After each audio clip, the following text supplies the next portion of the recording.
The chief executive is closely monitoring the situation of those affected by the magnitude 6.4 Abra earthquake and making sure everything is being done to provide for their needs.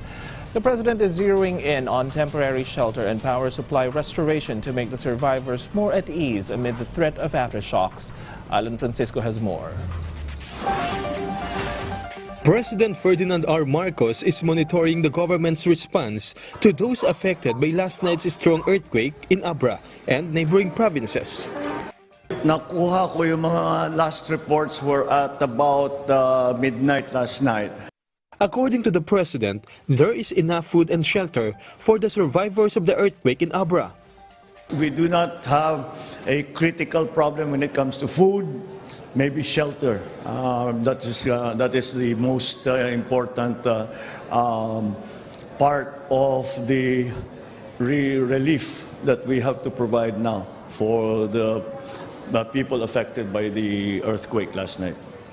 In the report he received, President Marcos said that the families affected need tents because they fear for their safety from possible aftershocks following an earthquake.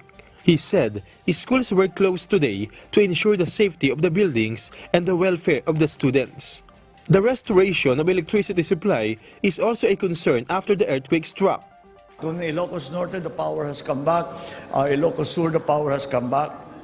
I'm waiting for the report from Abra, but I think parts, and the last I heard, the parts of Abra province already have power restored.